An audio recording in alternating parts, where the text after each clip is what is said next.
여러분 안녕하십니까? 여러분의 계좌가 모두 빨간불이 될 때까지 함께하는 데 동참한 앵커 박민영입니다.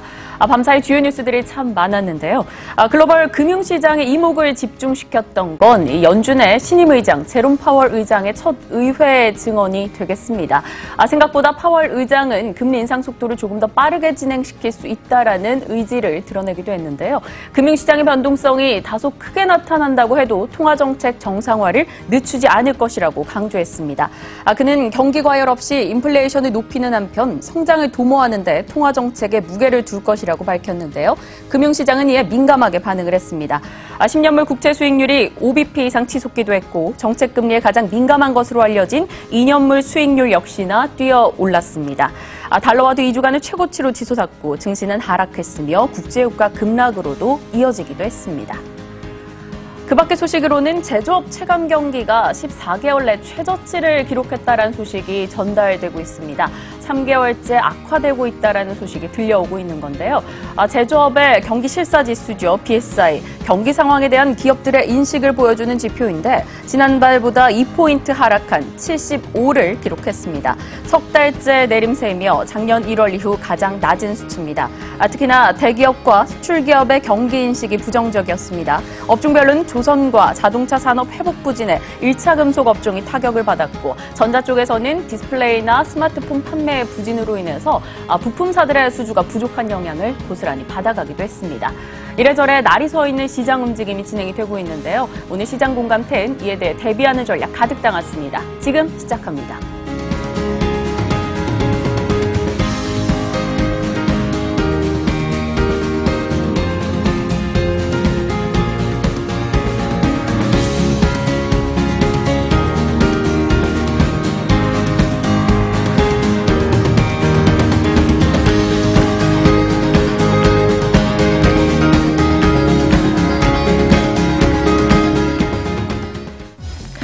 시황센터입니다.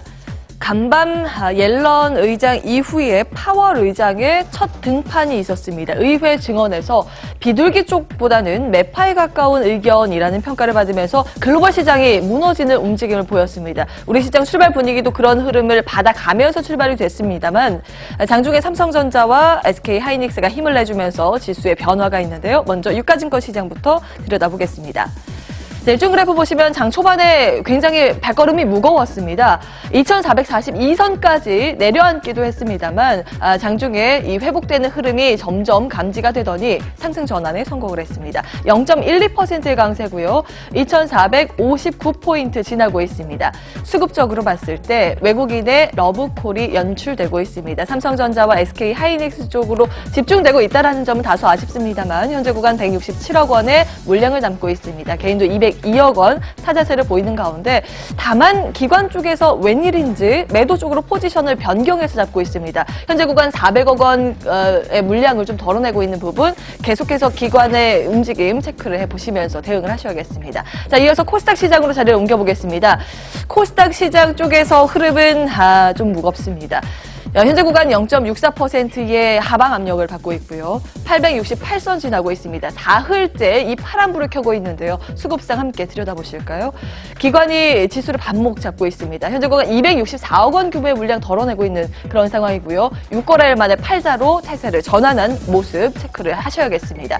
다만 외국인이 소폭이지만 매수 쪽으로 가담을 해주고 있고요. 개인 현재 구간 269억 원의 물량을 담고 있습니다. 자, 이 시각 현재 시장 상황 시황센터에서 전해드렸습니다.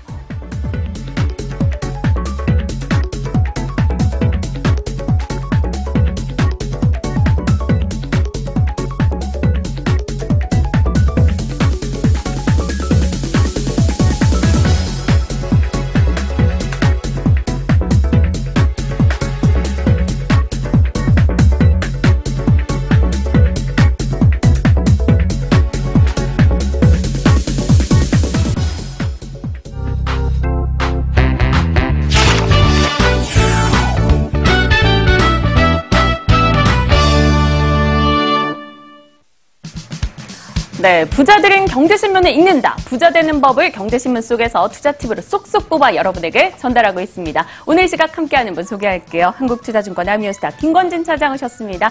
안녕하세요. 네, 안녕하십니까. 네, 오늘도 머니투데이에 정말 여러 가지 기사들이 올라오고 있는데요. 그중에서 또 눈에 띄는 게 하나 있어서 잠깐 짚고 넘어가도록 네. 해야 될 것 같아요.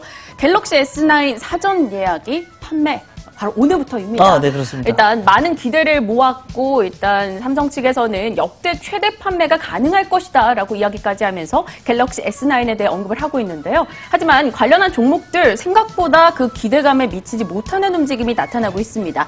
일단 오늘 사전 예약 이후에 추이를 조금 지켜봐야 될 텐데요.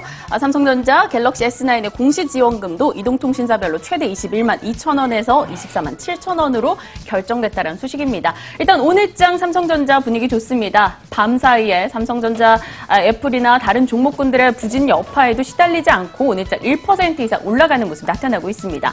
삼성 이야기 좀 해볼게요. 갤럭시 S9 어떻게 평가하고 계시는지. 우선 좀 긍정적인 것 같다라는 얘기를 해드리겠어요. 어떻게 네. 보면 판은 깔아져 있는 것 같습니다. 바로 애플이 아이폰 X가 망했다라는 얘기를 해드릴 수가 있을 것 같습니다. 실제적으로 너무 높은 가격 정책을 사용을 해버리면서 실제적으로 이런 대기 수요들도 되게 많이 만들어져 있는 거 아닌가라는 얘기를 해드립니다. 그리고 이번에 나오는 이런 갤럭시 3가 9입니다. 그런데 우리가 히트폰이었던 게 바로 이 7이었던 겁니다. 즉 바로 2년 터울이 올해가 지나갔다라는 얘기를 해드립니다. 즉 우리가 휴대폰을 바꾸는 주기가 어느 정도 돼 있는데 한 2년 주기로 사람들이 많이 바꾸는데요. 아마 거기에 대한 히트가 될 수 있을 것 같다라는 얘기를 해드리겠고요.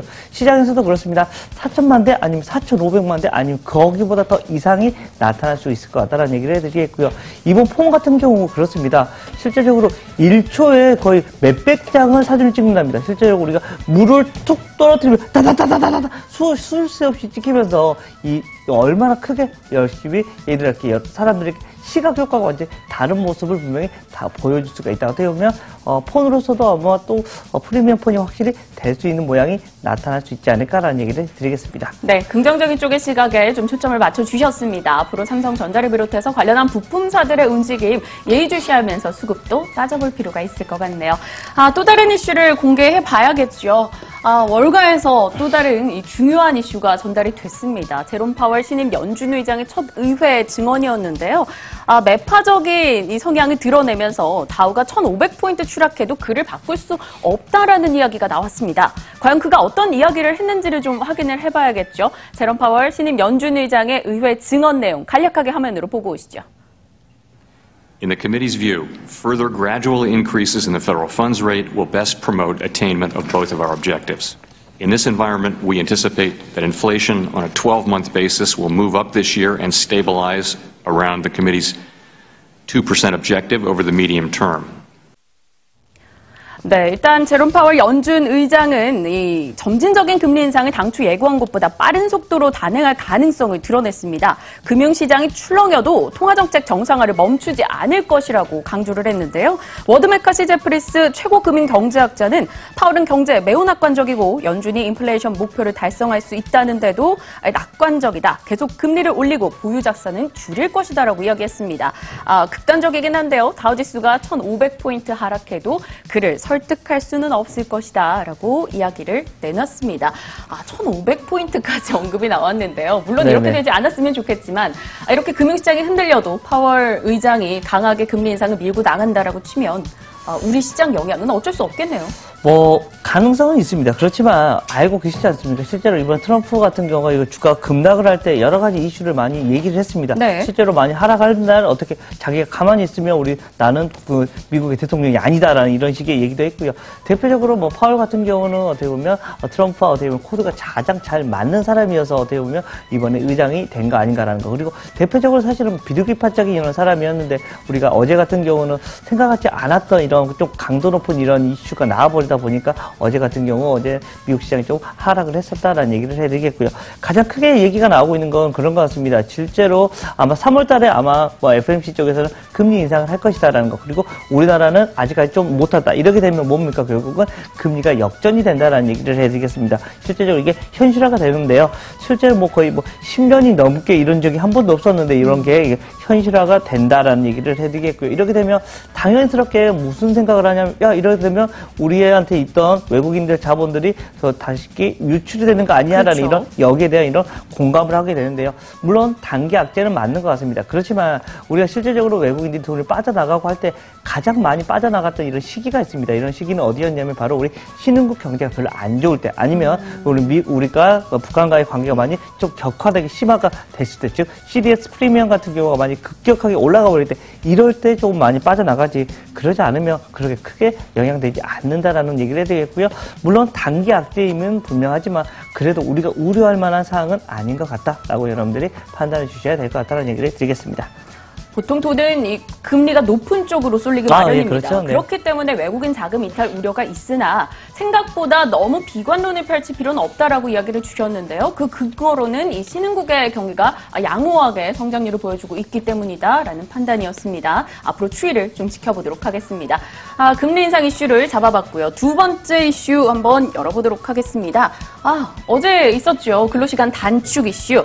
문재인 대통령의 핵심 공약이었던 주당 법정 노동시간 단축이 현실화되면서 업종 간의 희비가 다소 엇갈리고 있습니다. 일단 국민 여가시간 증대로 레저 관련 기업 가치 상승에 긍정적인 영향이 예상되나 건설이나 자동차 부분은 좀 타격이 불가피할 것이다라는 이야기가 전해지고 있습니다.